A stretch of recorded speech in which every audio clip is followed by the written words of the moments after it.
Ahoy friends, welcome to Building the Alpha Dory. I'm Dan and this is a project to build a Chamberlain style racing dory from John Gardner's The Dory book. Illustrations by Sam Manning.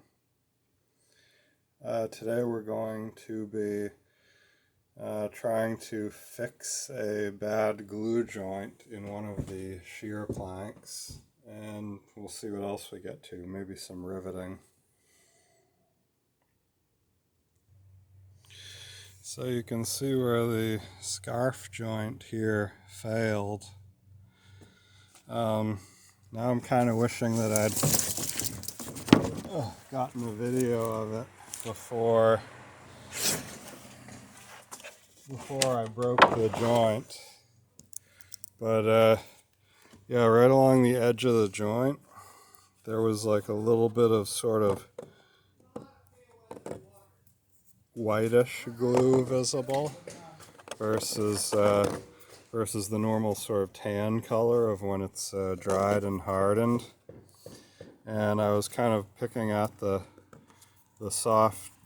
white colored glue, and it was soft-ish.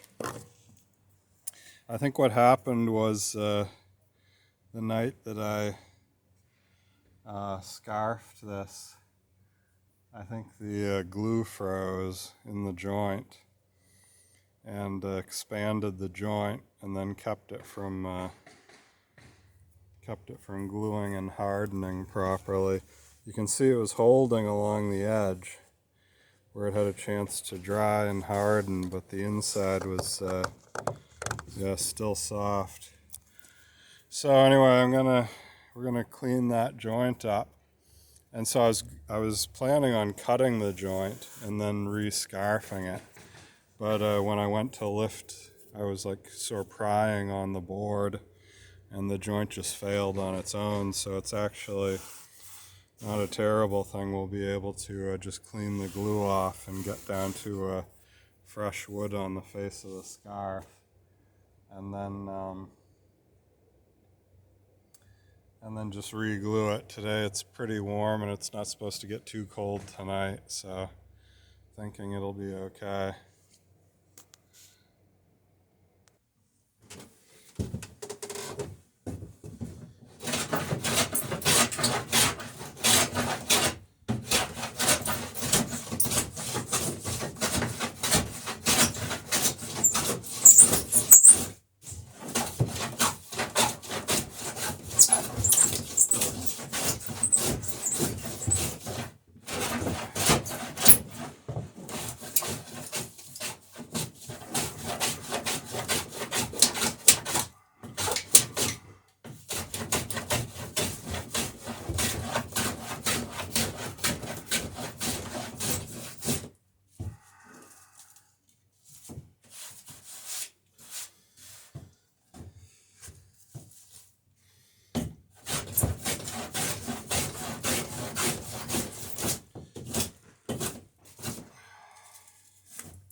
There's one face cleaned up.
So let's get it glued and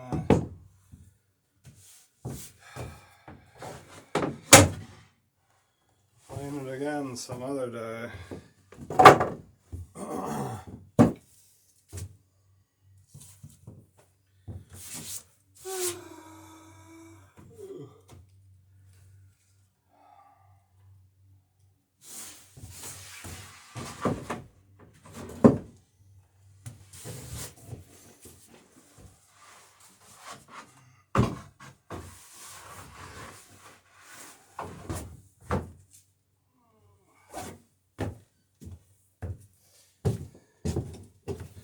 Broom off the floor here.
Well, it's going to be important to get this level.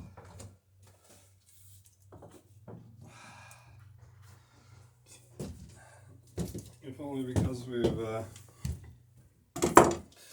already run this through the planer once or twice.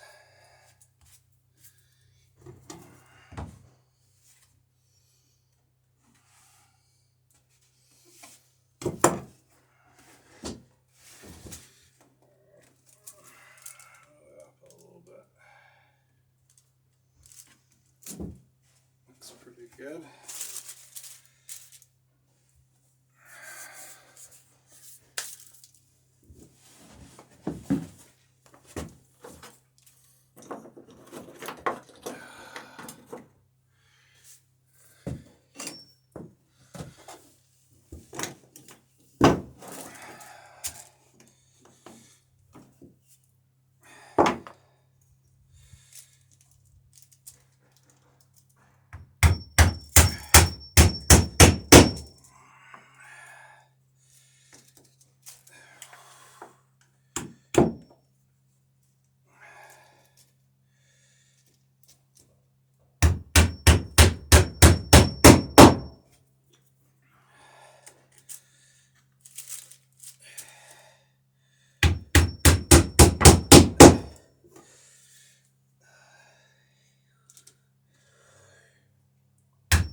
Alright, well, we'll see how that does. Now, there's not really much sense in planing the other plank any further until this one's glued. Yeah, we've still got some riveting to do, so we can finish that up. And then yeah, we'll have to cut the planks some other day. Definitely got plenty I can do getting Centennial ready to go for hoping to get out on the water next weekend, so we'll see what happens with that. But anyway, yeah, let's get riveting. Alright, well, it's kind of a nice day out here, and it's supposed to be rainy tomorrow, so I'm thinking let's do a bit of work on Centennial today while we can have the cover off, and then if and when it's raining tomorrow I can catch up on the riveting. So here's the stove that needs to go back in before I head to Essex if I end up taking the trip.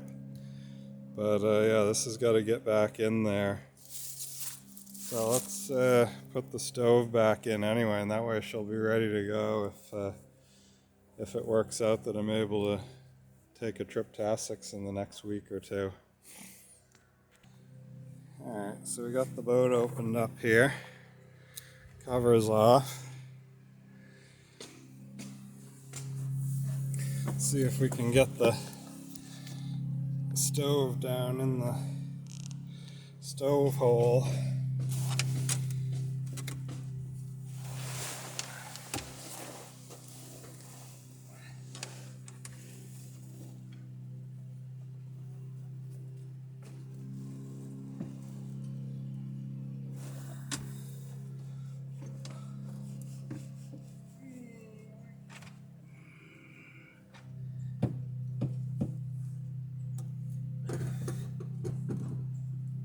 Okay, not so bad.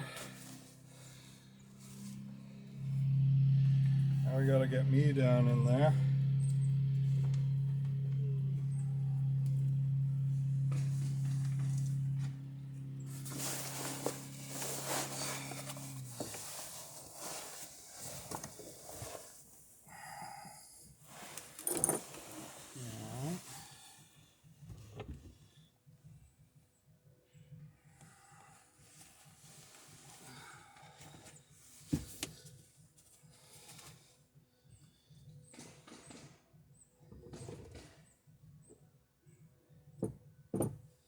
Alright, there's the nuts that hold the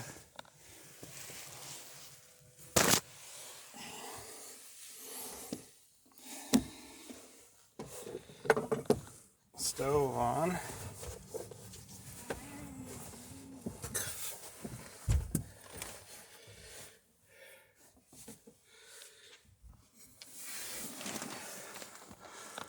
See if I can get the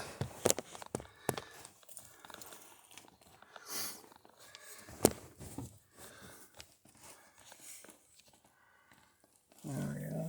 That's a little better. Alright, so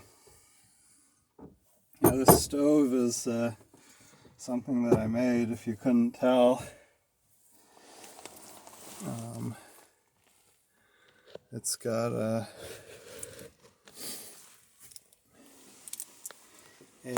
some sort of a curved T-joint. I'm trying to remember what the name of it was. It wasn't a Y, but it's a 4-inch with a 2-inch going into it. And then I got another just section of straight cast iron 4-inch pipe below that, which I used a hacksaw to cut a little door in the bottom of, and then I hinged the door. So this was, the piece that I cut out I used to make the door. And that's just sort of a friction close at the moment. I can put a little piece of chain on this and tie it off to the grating that holds the stove up. I want to make sure that this stays closed, but it pretty much stays closed on its own.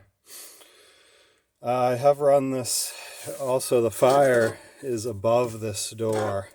This is just an ash door, so the fire grate is above this. So there's theoretically not a lot of flaming stuff down below this, down in this door area. It's mostly just ash. I have run this stove with the boat sailing, and it works just fine. But I'm thinking about turning this little handhold here like into some sort of a latch that I could, latch over, like say a hook or something, just to make sure that this door would stay closed if I wanted it closed. But half the time you're running the stove, this door is open anyway, so it's kind of like, it's not a big deal either way. Anyhow, the way this thing goes together, it's bolted. These straps go through the base plate and then tighten down with nuts on the ends of those bolts and hold the whole thing together. And the joint is this brass band here. And then it's held off from the bulkhead by these little standoffs on these bolts.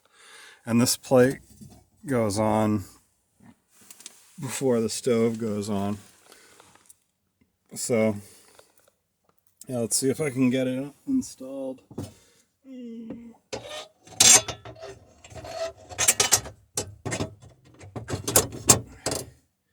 Alright, so there's the plate. Here's the nuts that hold the stove on. See if I can get one bolt in at a time. There it goes. Now if I can get one of these top nuts on, then that'll hold it.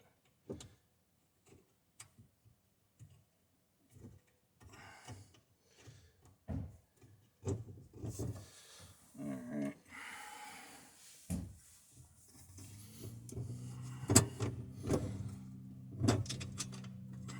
And I have I've got a metal sort of hearth. It's a metal pan platter that goes underneath the stove. Bracket, and just on the sits on the floor in here, and that's to catch any little wayward sparks that may make their way out. You can see a couple black spots in the floorboards here where sparks did find their way out into the main area.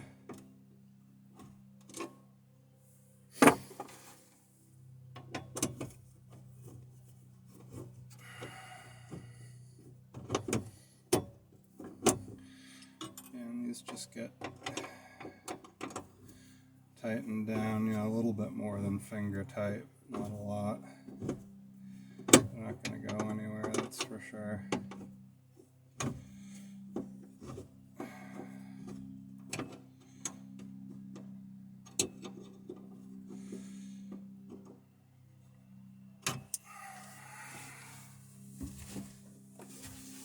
Oh wow.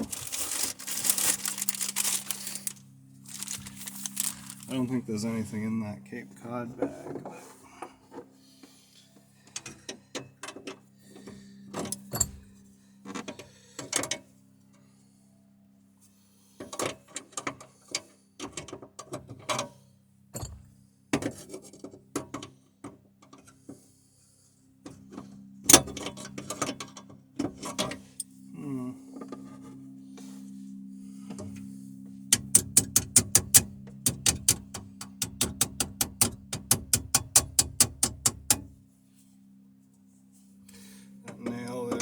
kind of getting in the way of tightening this. Maybe it's already tight. Yeah.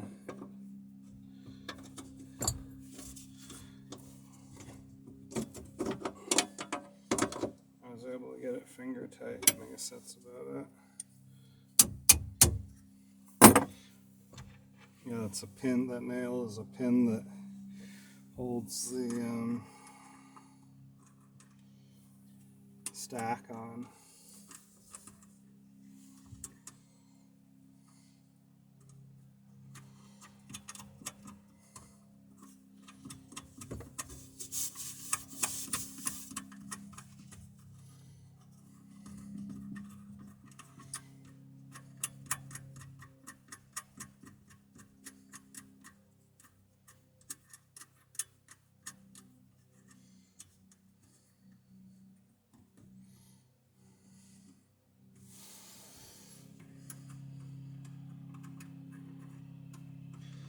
And these bottom bolts really don't even hopefully need the nuts on them.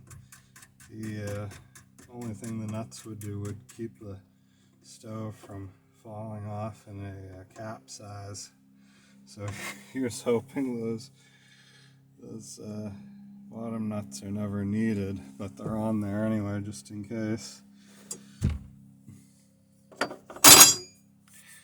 Alright, sweet. Well, we got that done. This is the ash container, the ash bin for the stove. When you're cleaning it out, you need to be able to put the ash somewhere while it's smoking even, and then cap it so that no smoke gets into the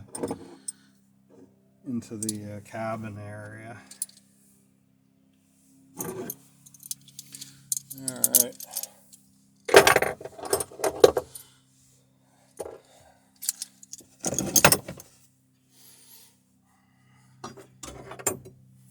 Looks like there's some wax on the floor from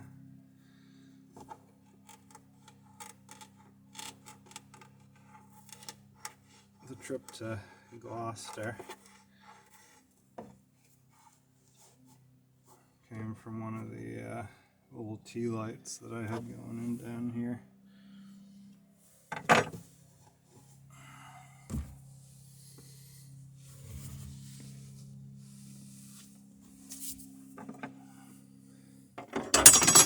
Okay, so there's that. Checked off the list of to-dos. I'll get the little tin hearth in here, and then the lid. Oh yeah, I replaced this.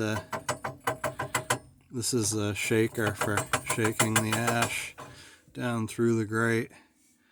You use this.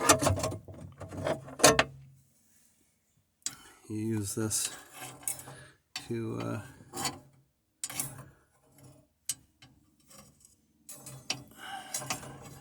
there you go, to shake the ash. Anyway, so yeah, and then when I pull the plug on the at the deck level, there's a let's see, there it is. I want to get that out while I'm in here because I've got a cap that needs to go on this. This is the deck fitting for the stove.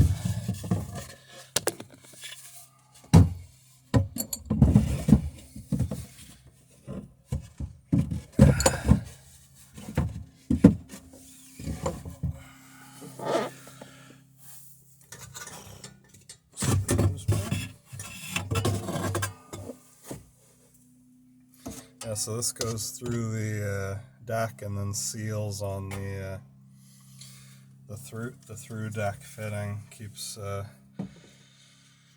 most of the water out. Any water that happens to get on deck. If you got a capsize, water can still get through there without that plug in. But you're hopefully not going to be running the stove while you're capsizing. So sort of a worst of the worst of the worst case scenarios would be capsizing with a fire going in the stove. Oh my gosh. So yeah, anyhow. Thankfully I've never capsized, never mind capsizing with the stove running. But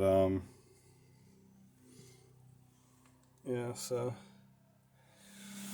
that's the through deck there.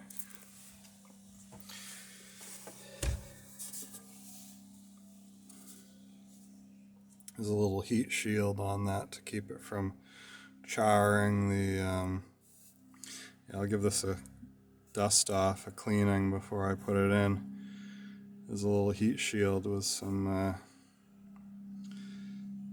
insulative material to keep from charring the through deck.